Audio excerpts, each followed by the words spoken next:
Joygasm family, and welcome back to Joygasm, a video game and movie podcast. I'm Russ, he is Steve, and who knew that talking guns could be oh so fun? In episode 300 today, December 15th, 2022. We're going to be getting right into our topic of the day, which is High on Life, hands-on impressions. But before we do, make sure you slime that subscribe button and warp that notification bell. That way you will not miss a single solitary episode of Joygasm that drops once a week, each week. Happy 300th Joygasm podcast episode to you, Steve. Happy the 300, Russ. Indeed. You know, Yes. as I hear myself utter those very words, I suddenly realized that we should have gotten dressed up like the Spartans from 300. We just took off our shirts. We could have, but I require a cape and Spartan helmet. And a shield or something. Indeed. Indeed, Steve. Sparta! What is your profession? Who? You see, my friend, I brought more soldiers than you did.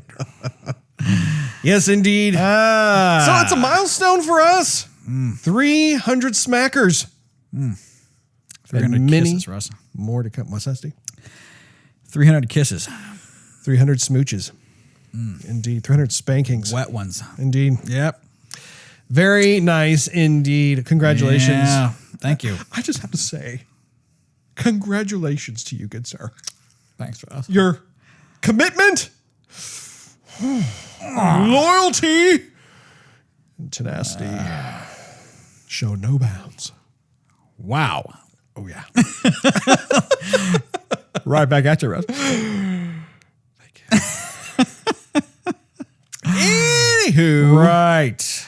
So our main topic of the day is the High on Life game. It came out on Xbox, specifically the Xbox Game Pass, so you don't have to spend a penny on this title. No, you got to spend like $10 or something. Well, The Game Pass itself. yeah, that's true. For the Game Pass, yes, that's true. That's very true. But I like to be able to, fantasize about how, I don't have to pay anything at all. It's just whatever. Yeah. Which is kind of funny because this year in particular, there haven't been very many like exclusively only for Xbox Game Pass games. So it's kind of like, hey, you got anything? You allow me to see the value here, which, at least we got this one here, Steve. That's right. That's right, right. Anyway, it came out on Xbox Game Pass this week. And I have a number of things that I would like to discuss with you, Steve, as well as all of our fellow Joygasm family out there. They probably won't be able to discuss it that much until Probably not. after the show. Exactly. Indeed. I'm interested to hear what you have to say because I might have some different opinions. Russ, I could see that possibly happening. can you? I can indeed, Steve. What have you got there? So the first thing is okay. So we saw the trailer during, I think it was E3, like the E3 time frame. Is that right? Yeah. Or it was either that or it was one of the Xbox kind of follow-up presentations that they've had this year. Anyway, I don't think it was E3. I think it was something. I don't think it was after E3. it was probably one of those tit for tat things that Sony and Microsoft do where like it was Microsoft's turn. So then they had some sort of new updates on things. It was either that or maybe they showed it at Gamescom. I think it was Gamescom. It was Gamescom. Yeah. But no, we both commented on how it's like, whoa, this looks pretty zany, pretty wacky, but pretty interesting, different. And so we were definitely wanting to check it out. And so we have, and That time has come. it has indeed. One of the first things that struck me about it was actually how much it reminds me of the cartoon Rick and Morty. Okay. And what's really funny is, and I was even talking to Nick about this game today because he hasn't tried it out yet. And I was letting him know, I was like, hey, I think you're going to like this game. This definitely seems to be your style of humor. And I asked him if he had seen the show. And of course, he's like, oh, yeah. He was very familiar with Rick and Morty. I was like, yeah, like this game, it's almost like the kind of the persona of Rick and Morty is in this game. Well, I was doing some research here and it actually is like the game is made by the co-creator of Rick and Morty. Right. His name is Justin Roiland. I had no idea. I knew that. You knew before the game came out? They said that at the thing at the Gamescom. See, I don't recall that. And so like, I'm just thinking like, man, like this seems like the style of humor in the game is very reminiscent of Rick and Morty. I saw that little piece of information today. I'm like, well, there you go. It like totally makes sense. And so, that was interesting. I have a whole, I guess I could just go down a list of things, but I figured, I'll just kind of give like a high level initial thought at first. I do think that this shooter is unique. It's definitely like everything about it is unique. There's nothing about it to me that necessarily screams cheap or lousy. Actually, it's quite the contrary. There are many things about the game that I'll be discussing here in a minute that actually are quite clever, honestly. And a kind of a breath of fresh air. I absolutely think that the writing is some of the most sharpest writing in a video game I think I've ever experienced. And it really goes to show what happens when you have someone who works in television make a game in that regard. So I'm having fun with it. It's not a game that I can necessarily play for a long stretch of time because it honestly starts to kind of not really necessarily creep me out, but just kind of weird me out. It's like, I don't know, for some reason, it's like, I feel like I actually am going on like an acid trip when I'm playing the game, and it starts to kind of mess with me mentally. And I'm just like, okay, I think I need to take a break and play something else now. What about you? Yeah, I don't get the acid trip thing. What I get really is, let me put it this way. I like South Park. I love South Park, but I can't keep watching South Park like endless because there's so much just like foul speak that I'm done with it, right? And so I feel that way with this one, but I feel like because it's like anxiety foul speak, like, where the F are we going today? Well, F that. Oh, okay. I'm like, stop.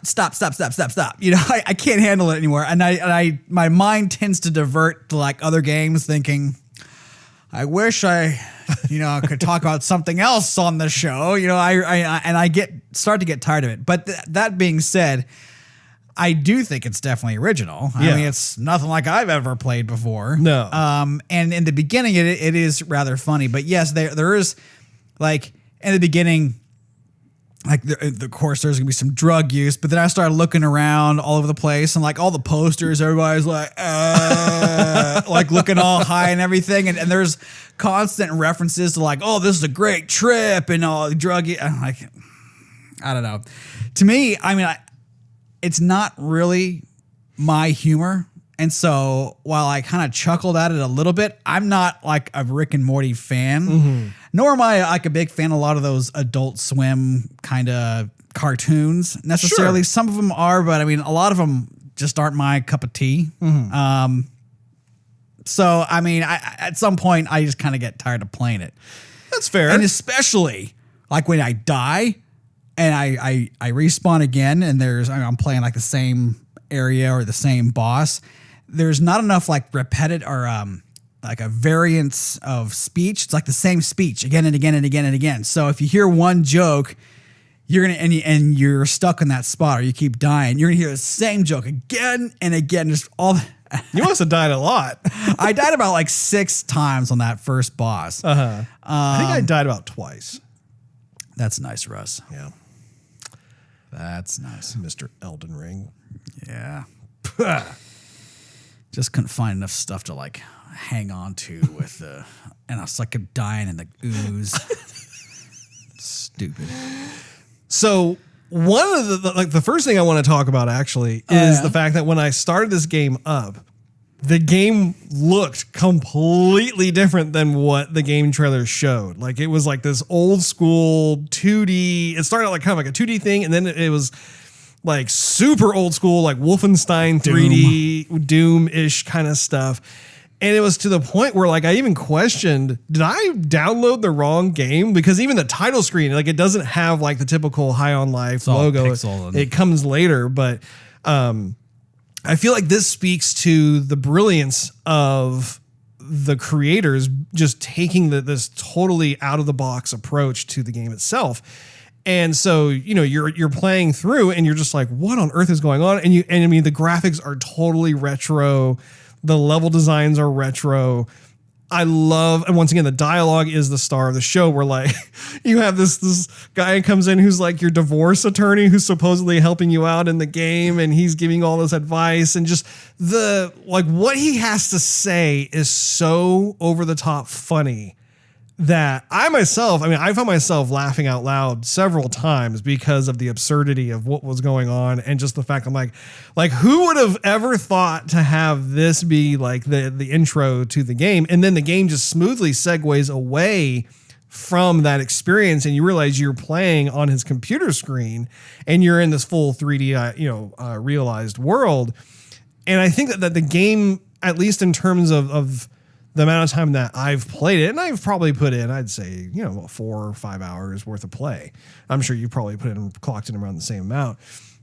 But I do think that the game continues through different types of situations that are very original. And like, I could just go down my list. Like, you go from looking at like the computer screen and having that first introduction to then you're in your bedroom and your sister comes in and she has her little makeup, like nose powder. I don't even know what they're called, but like the little thing with the mirror. And, right away, like she's like going into like smoking crack, and you're like, oh my gosh, like it's totally shocking to see that. You're like, what the heck is going on?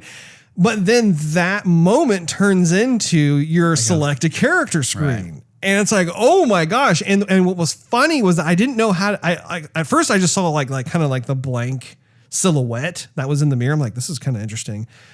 And what I love about the game is that they have thought through like, okay, most likely there's going to be like a hesitation at this point from the player, right? The player is not going to be able to just like quickly thumb through all this stuff and get through it. Like they're going to be looking at what's going on. They're wondering how to do all this stuff. So therefore we need to fill in all kinds of sharp dialogue that most likely predicts what the gamer is doing at that point in time. Genius. Cause like, even like when I finally figured out, I could actually like go through it. And then you see like these different types of faces looking into the mirror, which again, that's really smart. Like it's a cool original way, instead of having your standard, go ahead and select a character screen, right. And they're immersing you more into the world as they do it. And then the sister has a comment, like every time that you switch, you're like, oh, wow, like your face is changing on me. Like all this stuff that's like, I don't know, I found to be very original and quite funny. But what did you think about that? Yeah, I didn't think it was that memorable, honestly. I thought, when am I actually going to see my character in a first person shooter? And I'm like, and then a lot of that dialogue just kind of fell on deaf ears for me. Like I heard her talking, but I just really didn't pay attention all that much. It just kind of fell on deaf ears, or it didn't resonate.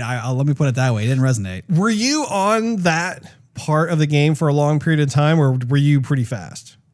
I don't want to say I was on it for a long period of time. I mean, there's probably like 6 different characters to choose from. Yeah.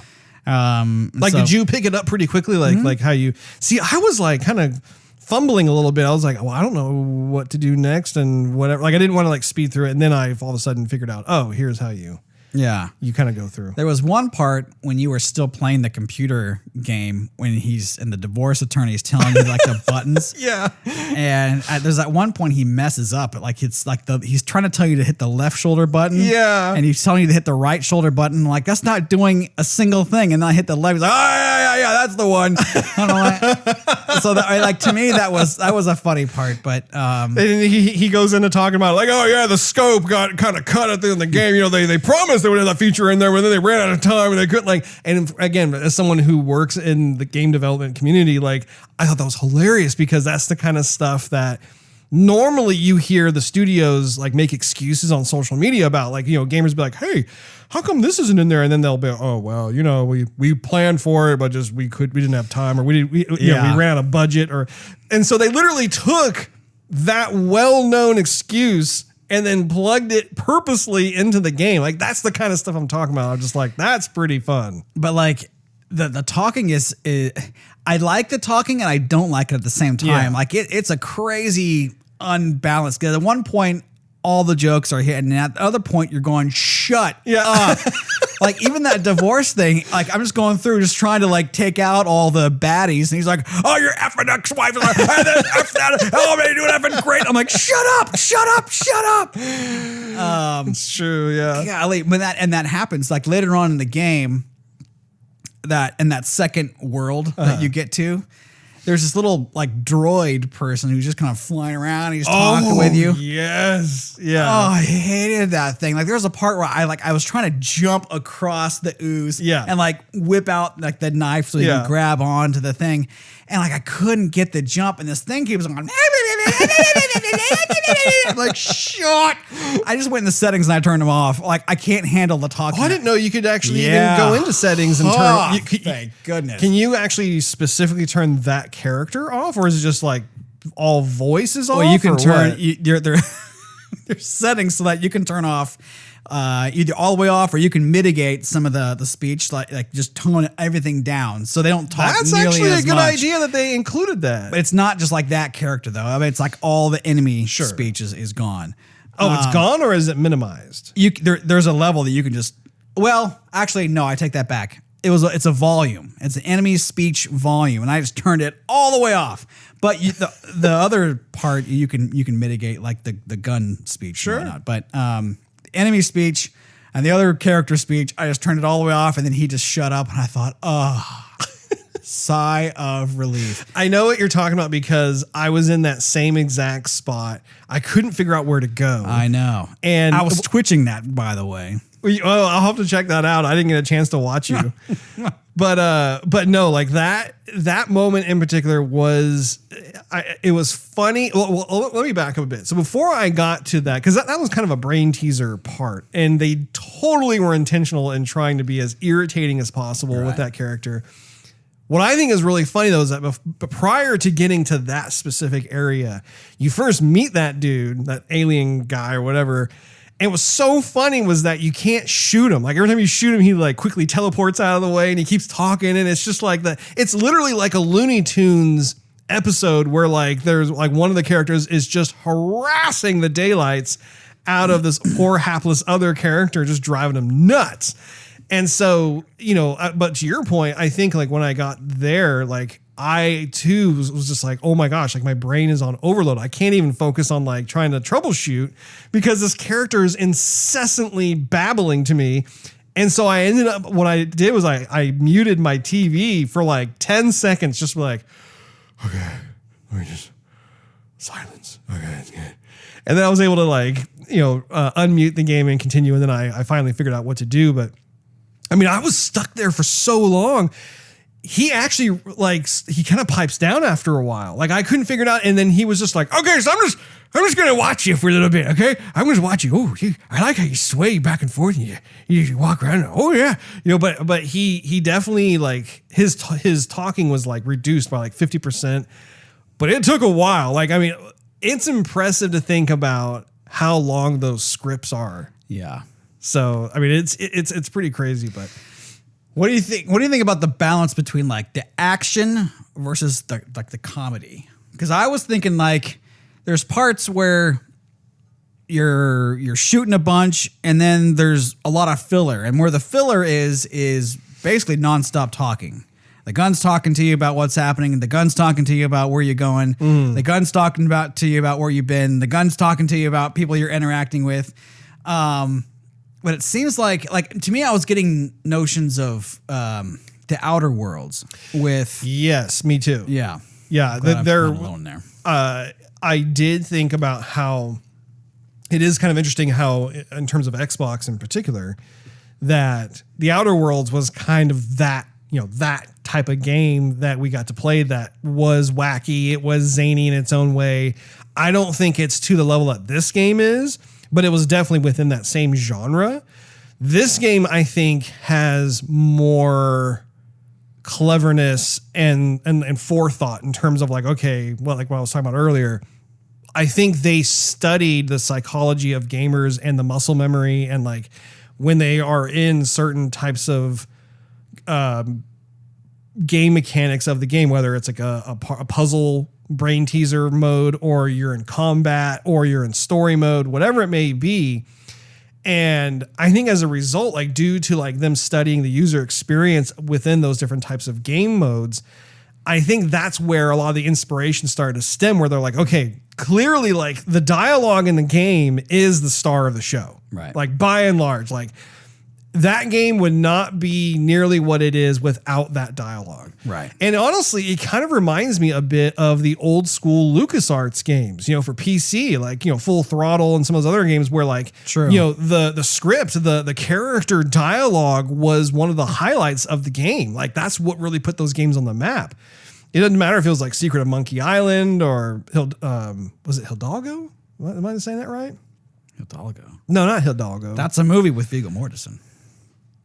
Is it really? Yes. Hidalgo? Yes. There's what was that Grim Dango? Grim Fandango. Grim Fandango. Thank you. Gosh, that was a long. I even have a poster of that game. I'm like, why is this not something like that? Anyway, those class of games, which by the way, it's worth mentioning. Tim Schafer was one of the people who wrote a lot of the dialogue, was the creator of those games. He's the one who now runs Double Fine Productions for the last 20 some odd years. So anyway, you have like that type of experience, only this is more of like a curse ridden version of like those types of games, right? So I do think in terms of what they've been able to do with it, for one, I would say 90% of the time, most of the time, 80-90% of the time, I really like the dialogue because it acts as a vehicle to keep you like moving through the game as well as immersed in the game. I think if they remove that, the game actually would probably get boring pretty quick. It's all about the jokes, the quips, the awkward situations, the completely inappropriate things that are going on, that sort of thing, the double entendres that really, you know, and what's funny is that like all these characters, these aliens that you come across, they're basically like these stereotypes of humans, right? But just an alien form. Like you go to the store and you got some like greasy fat dude behind a counter and his son's working there, and they have like, I don't know if you listen to their relationship, but like it's like a totally like dysfunctional relationship. And so that's what really brings in a lot of the, I would say more of the audible color instead of just looking at the visuals. You know, you get like just assaulted by all this stuff going on. Well, it's assaulted by the ideas too, honestly. Cause like there's a part where after you get to the first world and you have to kind of go down into the slums, there's like, for example, there's a bully in a sense where he's just in your face talking to you the whole time. And you're like, get out of the way, shut up, move out of the way. And the gun's talking to you. And at some point I thought, I'm just going to take this guy out. Yeah. And so I pulled the trigger. He's like, a kid? I ain't going to shoot a kid. Da, da, da. And I go, all right, well, at least they have that. And again, that's kind of original. Yeah. And then you keep walking and then you interact with somebody else. So I maybe the kid's mom is like, oh yeah, I had plenty of kids. Go ahead and shoot them. Whatever. I'm like, okay. And I went back after I did that part and then the kid was gone. At least I didn't see him. But apparently you can kill the kid. And I saw somebody do it on YouTube and you keep on hitting the trigger and the gun's like, I ain't gonna do it. And the kid starts like just mocking you and mocking the gun. And then finally he just, blows him away. And then he's like, oh, I'm dead. It's just like that humor. Like I just don't think it's, I don't know. It's not really my humor. I guess that's not that funny to me. But anyway. Well, see, and let me just jump in really quick. I didn't have that experience at all. Yeah. I ended up just running by the kid bully you're talking about the tube, right? Yeah. And the kid was just like, oh, fine, ignore me. I see how it is. Go on your little adventure, whatever. And so that's the kind of stuff I'm talking about where like they have thought out these different scenarios that the gamer could do. And then based off of that, the game responds in real time to like these kind of like moment to moment decisions that the gamer does, which I love. I mean, it's like, I can respect the fact that like, if it's not like your style of humor, cause it's not like 100% my style of humor either. I do find a lot of it to be funny, but then at the same time, it's also like it gets a little too edgy for me at times. But that's just a personal preference, right? What I also wanted to talk about was the game mechanics, because the game mechanics are actually surprisingly clever in this game. So like, to give you an idea, I wrote down some things here on the list. Like, so you have your gun, and the gun has its main way of firing, but then it has a secondary fire. Sure. And that secondary fire actually can be used in a variety of different ways. Like you can launch, and the secondary fires, it looks like this big old hockaloogie, like slime, green slime blob that comes out. And they make jokes about like how it comes out some weird alien orifice of the gun. You're just like, ew, what is this? Glory hole or something. Yeah. Gosh. But what's cool is that like you could use it against enemies. So like if you launch it at like say a group of enemies, it'll bounce them into the air, and then you can shoot juggle them almost like Devil May Cry style. Right. And when you do that, even the gun is responding like, oh yeah, that was awesome. Like that's the kind of stuff that I think is part of the secret sauce of the game being entertaining. At the same time, you can use that same secondary fire to, like, for instance, with those platforms, like you can knock down certain platforms. That way you can jump across certain like areas that can be harmful to you or whatever. And like the one scene that we were describing just a moment ago about with that like annoying floating alien guy who just won't shut up. That is one of the brain teasers that we've come across where like I was like, man, clearly those things can come down, and I'm not sure how to do it. And then I just started, I don't know, just messing around, like being in a creative sandbox. And I thought, well, what if I were to ricochet it off the other side? And then sure enough, that's what knocked it down. So it's like, that's how you got in there? Yeah. Did you do it differently? Yeah. How did you do it? I couldn't knock those things down worth the life of me. And so I would just run and jump. And at the very last minute, I was able to extend the knife and grab that pipe. Really? Yeah. And so I went around, and then I could lower the doors. But that's what took me a while, because it's literally within a second, it goes, hit LB. And then I would just, if you didn't hit it, you die. You die. And you're like, you die. I could totally, you have a reputation for being able to I don't know how many clicks per second you can click any given button, but I could totally see you doing that. Oh my gosh. The knife, I will say, is probably my favorite out of the two. Oh, yeah. I mean, the knife, again, it is, go ahead. I mean, it's fantastic. The knife, I would say, has a better personality. The gun has its own personality, I guess, but he's so anxious all the time. He's riddled with anxiety. Yeah. The knife is just psycho. Yeah, the knife is just psycho. Like, just let me stab him. Let me just get him his gut. And that to me, that's just funny. I mean, this big, Crocodile Dundee sized knife. Did you realize that the knife's accent was Australian? I didn't. Yes, if you listen to it, I'm pretty sure the knife has an Australian accent, which if you think about it, that probably wasn't by mistake, because that's a knife. I didn't hear that. I didn't hear an Australian accent. Yeah, when you go back next time you play it, listen to when he talks. To me, I think it's an Australian accent. It's not an American accent. It's definitely, there is something there, and honestly I think it's Australian, and I think it's a riff off of Crocodile Dundee, because he is in fact a huge knife. Yeah. There were times, so stupid. So there's times where I'm against the first boss, and so the gun's barely doing any damage whatsoever. The first boss is kind of hard in a way. Yeah. She whittles such little damage all the time. But if I could get next to her and I could just stab her with that knife, the knife starts yelling out something. I was just so focused on being the boss, I didn't even really pay attention to what the knife was saying, unfortunately.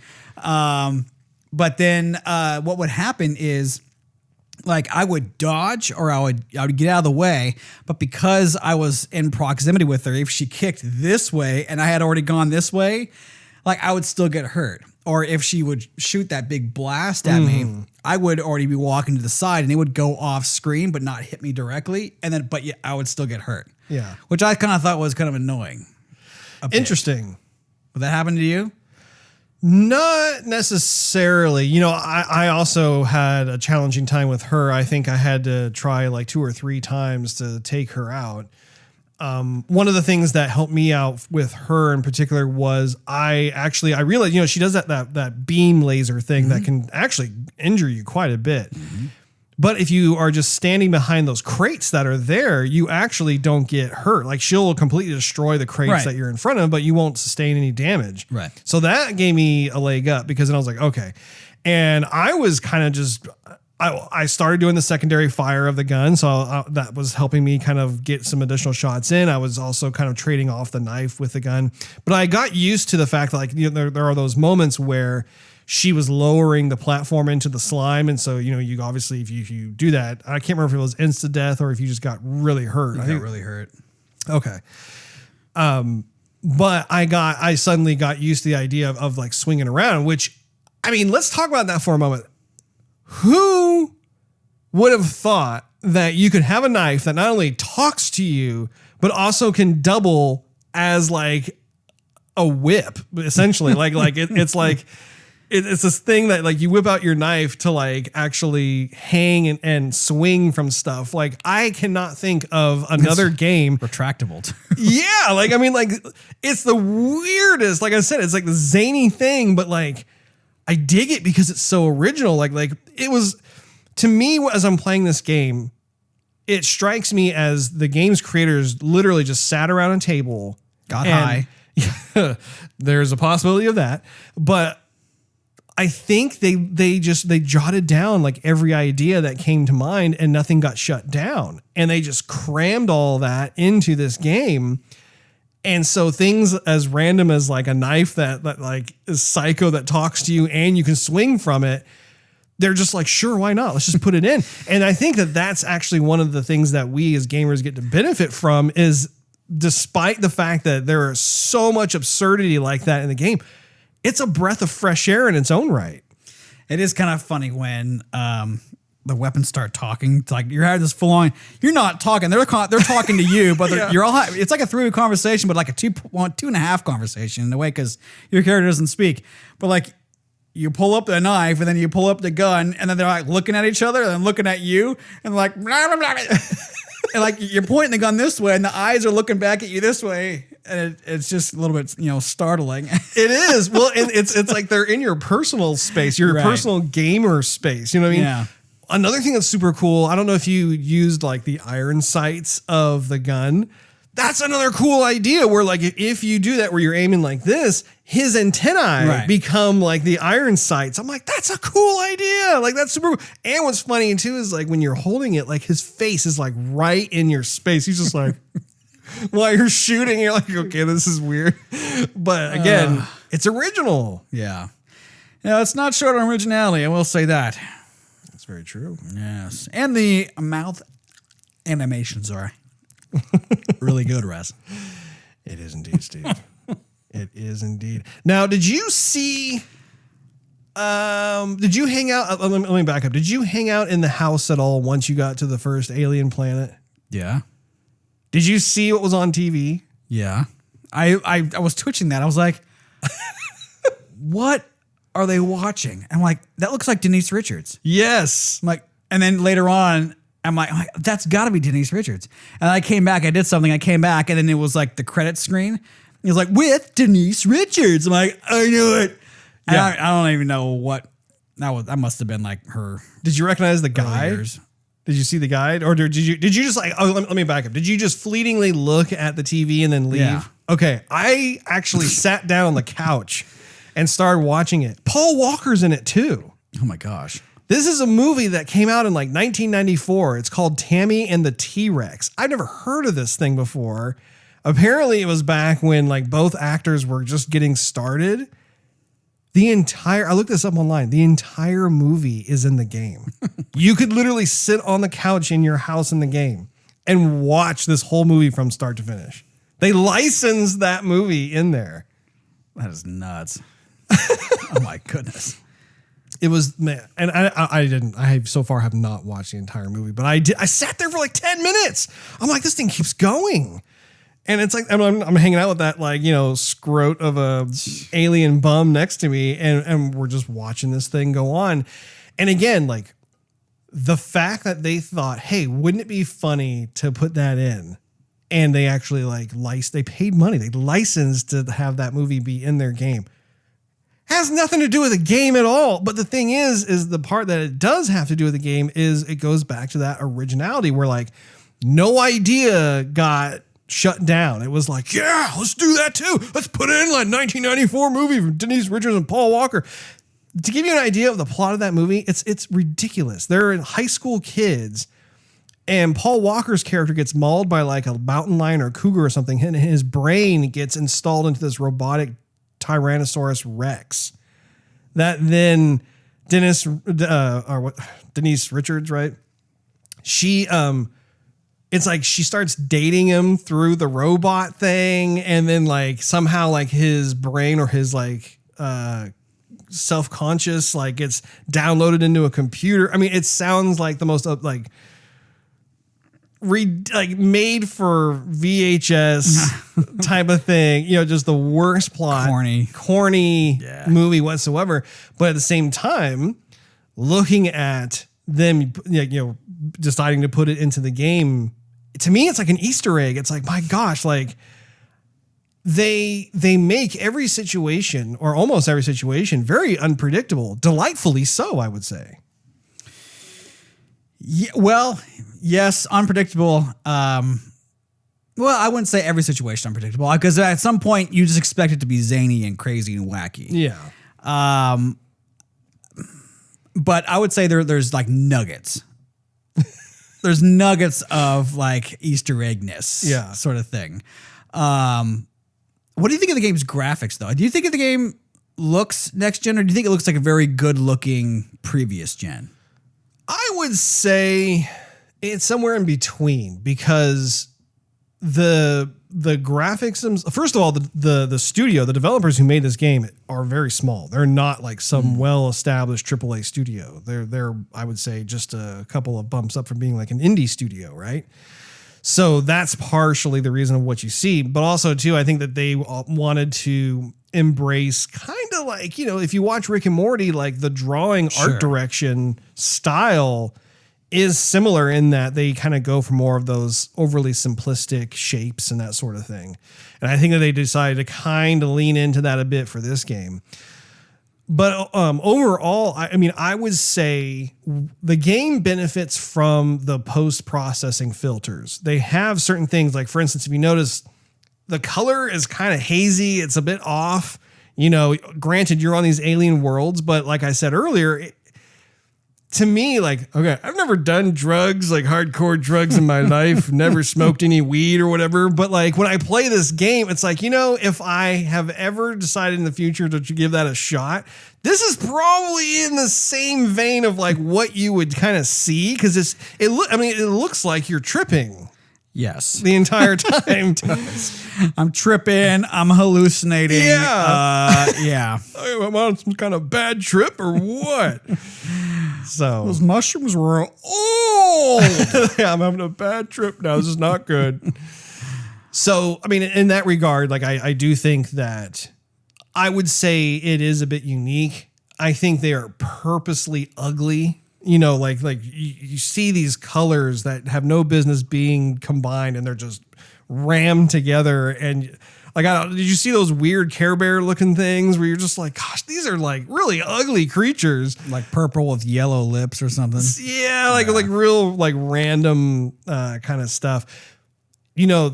There was another moment I just have to share with you. Do you recall, it's on that same level as like those demented looking Care Bears, but there's a moment where like you're making your way back to like the leader of that little Care Bear village. And like certain, I don't even know what, like I guess like fragments of other worlds are getting warped into this alien world because of something going haywire. And at one point, like, I think it was like two of like this, like the alien soldier types or whatever. They're on like this little like plot of land that's in like kind of like in the ooze area. And I jumped to their platform, but I was unsure of where to go next. Like I was trying to get to them, but I couldn't figure out, and they didn't know I was down there. Right. And they start having an argument about like how they got there and like, well, I don't know. How would you expect me to do? I don't know. And then what happens is they start saying F you to each other. Non-stop. Like I was there for like 3 to 5 minutes trying to, and the whole time I'm like, how do I get out of here? Cause like I couldn't like leave and I couldn't find a way to get up off the cliff and I couldn't reach them. It just kept going at each other. And I'm like, I think the funniest part for me for that, and I started laughing out loud because of the tones of their voice. Like, F you, F you, F you, no, F you, F you, F you, you know. I had to turn it down. I'm like, I can't. I mean, at first I thought, they're just going to do it for a few seconds and then it's going to stop. It never stopped. Never. I had to turn it down. That's the thing though. Like they do it for the joke. Yeah. And at first it's funny. I'm going, ha ha. But then the joke becomes like bittersweet because they do it for so long and they go to like the nth degree with it that it almost becomes, for me, not funny anymore. Sorry. It's true. Yeah. High quality H2O right there. I know what you mean, Steve. You just, after a while, you feel assaulted by cursing and vulgar language. Not to mention the fact if you have little ones in the house, it becomes not good, Russ. Yeah, it can become pretty awkward when you've got your your stereo system bellowing out all these different curse words. I will say one thing: the game, or at least maybe I missed this, but the executions, some of the executions. And then game didn't say, I didn't hear the game tell me, hey, you can do this. The execution? Yeah. So you can come up, like there's these little dudes with like the orange spacesuits that, that run at you and they have like these big, I guess like a single eyeball with a small pupil. I've stabbed the eyeballs out of their sockets. I mean, it's like that, and I pop, and you see the eyeball go, and it gets popped out. It's very visceral. Yeah, it's gross.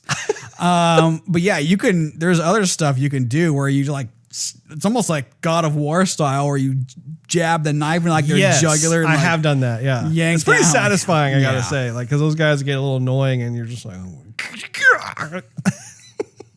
I will say, I wish there was, I saw in the menu, there's modifications you can make to your gun, but I was kind of hoping there would be more like some custom stuff.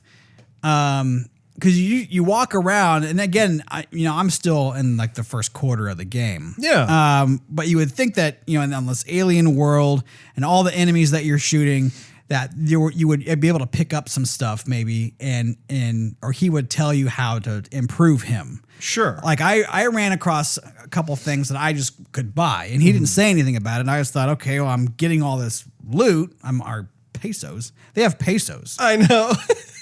In an alien world. Okay. You would just roll with it. Sure. So I would just find something and just think, well, I have nothing to buy right now. I'll just buy this. Yeah. And I mean, it worked, but the gun never said anything about it. So I don't know. I think that would be kind of nice if there'd be little power-ups or something. I do think there are. I just don't think that we've played far enough into the game because like there was one moment where I did buy, I don't think I bought anything for the gun, but I bought something that helps to extend my health bar. And so you do run into these kiosks where you can purchase stuff with the pesos. And then if you recall that one store that you initially go to, I don't know if you look, there are tons of stuff in there. Yeah. And by the way, this goes back to the clever writing.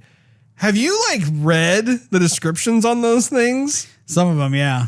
I mean, some of that stuff is really funny. Like I came across like this robot arm like randomly on the shelf, and I can't remember exactly what it said, but it was basically like poking fun at the fact that like there's a robot who's looking for his arm or something to that effect. But I'm totally butchering it. But I was laughing out loud because of the fact that like I did not expect it. They have all these unexpected things that like when you look at it, you get a kick out of it. And like, so I ended up going through that whole store looking at different items that normally I wouldn't even buy. I'm just like, whatever. But I wanted to see all the descriptions within each one of those items. I just appreciate that kind of creativity. Now, I did run into a bug within the game. I want to know if you run into the same thing. Okay. So I have an audio bug that I've been running into where like if I'm say in more of like a exposition story mode where like the gun's talking and we're talking to some of the other NPC characters, there are pockets of time where their voices all of a sudden stop emitting. Like they're still talking, but it's like they got muted.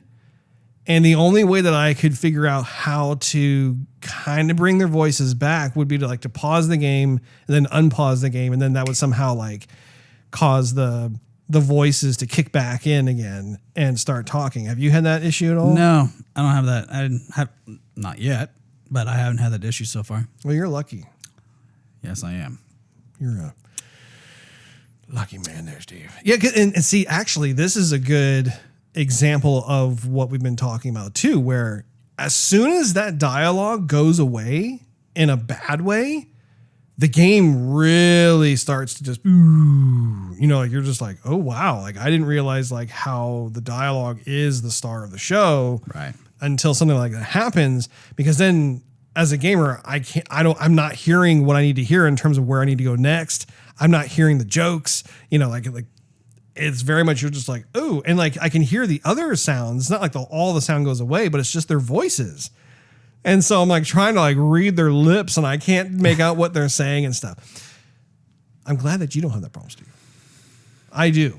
I may have to, I don't know, maybe do a hard reset on my Xbox and see if that fixes things, or I don't know.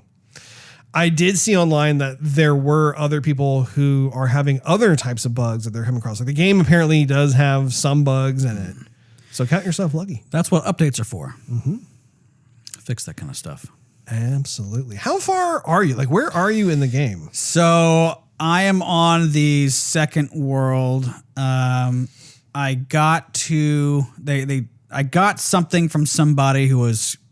It was in a mansion, on right? drugs. Also, yeah. What was it? Was it in the mansion? And he gives you like a little like warping device or something? Yeah, exactly. And I brought that back, and I think I'm at the house now. Did you look around his house? Yes. He had like all those like little fuzzy alien creatures like horrifically murdered in all these different parts of the house. Sorry, I had a impromptu sneeze that came out of nowhere. But did you see like in his bathroom, in his bedroom, like everywhere, like he'd have them all like horrifically shoved in these different places? They were saying he was using them for drugs, basically. Is that what it was? He like, I don't know what he does, or if it's eating them or using their hair or something for, I don't know. But yeah, he's like, oh, have you tried it out? It's so good. Another drug reference. What do you know? Anyway, yeah. So he's talking a mile a minute too. And I didn't see the thing go like, slot machine out. And so I'm looking around his house like, what am I supposed to do? And he just keeps talking a mile a minute. He talks about all kinds of different things. And it just got to the point where I started just kind of looking around his house. I'm like, I think he's just going to keep talking. So I just left. He does eventually stop. He does? Yes, he definitely stops. He's like, well, I'm just rambling on right now, aren't I? Oh, maybe we should just take this thing and go. I'm like, I haven't, but that's the thing. So that's another example though of yes, it's so dialogue driven and you're thankful it's there, but then it's so much that you're just tuning it out. It's a blessing and a curse. Yes. Is what it is. Yeah. No, it's oh, hello, Steve. Oh, hello there. Well, do you think that, actually before I go there, I am probably roughly in the same-ish. I think I went back to the house and now I'm going to the next thing. I don't even know what it is, but like I decided to stop it at that point because that was kind of a good stopping place for me. Yes. So I think we're pretty much in the same place. Mano y mano. There you go, Steve. Do you think that you were going to beat this game? I might. It's the kind of game where, like, I think you have to be in the mood for. Like, when you're in the mood, you're like, you know what? Sure, let's pop it in for like an hour. Yeah, you definitely have to be in a mood. I want to beat some other stuff first. Sure, that's fair. Before this one. Let me put it that way. But it's not like a game where you're never going to play it again. Like there is like some interest there to like see what else happens. There is some interest. Yeah. It's just not, I'm not as excited as I was with the game. As when we saw the trailer. I can tell you that I believe there are other guns in the game. There is. Yeah. There is, okay, Yeah. so you've seen some. I think the game trailer actually shows other weapons. So like, it's like a gun looks like a frog, kind of. Like one's orange, and then I think there's a green one too. And so I don't know how many weapons are actually in the game, but that is something that I'm personally looking forward to. Is once again, now that we've identified the fact that like the character development and personalities are a big part of the game. It does act as a motivating factor for me to want to continue playing. Because I just simply want to see like how these guns work, what they have to say, that sort of thing. And then to your point that you were asking about earlier, I do think there might be certain ways. I don't know how comprehensive it is, but at least in a limited capacity, I do think there are certain subtle ways to upgrade your gun. But again, we've only played 4 to 5 hours, so we can't make a judgment call on that. Right. But I will definitely be playing this game. But I'm like you. I have so many games on my to play and beat list. I definitely want to be able to get through those, like God of War Ragnarok. Like I definitely want to be able to beat that game first. That's higher on the priority list. But having said that, I am going to come back to this. I did beat The Outer Worlds. That was a game. I don't think you ever beat that game. No, I got all the way. No, I got to a part. I know where I got to. There was a part in The Outer Worlds where I was talking to 2 different tribes and I was trying to bring them together, and I thought I was doing everything right. And then I couldn't find anything to give anybody else. And like, I don't want them to go to war, but that's the only really option I could choose. And so I had them go to war, and at that point, I forgot what happened. I know I didn't beat it. I forgot what happened. I really can't try to remember what happened after that spot. And eventually what I did was I just looked up the ending on YouTube, because I'm like, at that point I was kind of getting worn out on the game because there was no real cutscenes, animation. It was just a lot of dialogue. I'm just kind of clicking through it. And I was just kind of getting tired of the game. And I thought, I hope all this grind is worth something in the end. So I'm not going to like spoil it for myself. I'm going to start to watch the ending and see, if I really want to continue it. And and then that's what I did. And I thought, I'm done. I watched the whole ending. I thought, I am not grinding this game any longer to watch that end. Forget it. Which is funny because the game actually is not very long. And that was one of the things that I discovered, because I beat the game and I was like, wow, like they must have had like a limited budget on the game that prevented them from being, because like the game got to a point where I was starting to get into it. I was like, okay, I've got my merry band of characters. We're going off world. We got this stuff going on. Cool. And then the game just ended. And I think actually there were a number of players out there that had the same kind of reaction where it's like, oh, that's kind of unfortunate, because I was starting into it. And we now have The Outer Worlds 2 that's in development. And I think they probably have gotten a larger budget. And so it might, that you might see a bit more polish in certain places and a little more panache, if you will, to the game. But The Outer Worlds was another one that had like all those wacky descriptions on stuff. Yes. I've seen that a lot lately with games, at least games that I've been playing. And so maybe that's the reason why, like when you were looking in the store and reading all the descriptions of different things, it had more effect on you, because maybe you haven't played a lot of games where they use that kind of humor. Instead of saying like, oh, this gun is going to take out all your enemies, blah, blah, blah. They're like, this thing stinks. It's going to be like, you're cleaning out your hamper of wet socks, and after the grandma was coming to visit, and you're like, what? Did you? There was a description, like they like one of the items in the store in High on Life, right, was a used jock strap. Right. Did you read that one? Yeah. Like it was something along the lines of like how it like no matter how long it stays out in the sun, it never dries. Like that's the kind of stuff. Like I totally started laughing. And again, my mind, it's so funny because like I think part of what tickles my funny bone about that is I'm so conditioned as a gamer when I play like a first person shooter, it's like Halo, Call of Duty, real serious kind of stuff. You know what I mean? And rightfully so. Like that's the kind of, experience that those games offer. So when I come into a game like this, I think it's so funny because it reveals to me how conditioned I am when I'm playing a first person shooter to like, I essentially have these blinders on that are subconscious in nature. So to play a game like this makes me like, it reveals the fact that it's like, wow, like there are so many other types of things that you can do to really throw me for a loop, like throw a curveball. So I definitely appreciate that. And I'm kind of weird. Not Rick and Morty weird, not to that level, but I would say in that general direction. That wraps up this episode of Joygasm. We are so grateful that you joined us. If you enjoyed this episode, we invite you to check out patreon.com/Joygasm, where you can enjoy exclusive perks and early access to the show. Not to mention, it continues financially helping us do the podcast. Also, click on that subscribe button as well as that notification bell. That way you will not miss a single solitary episode of Joygasm that drops once a week each week.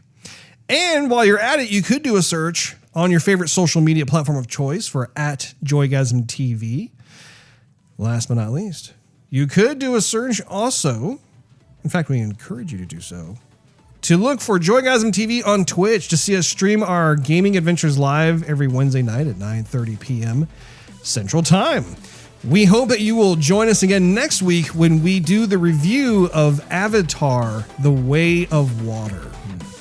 We'll see you then.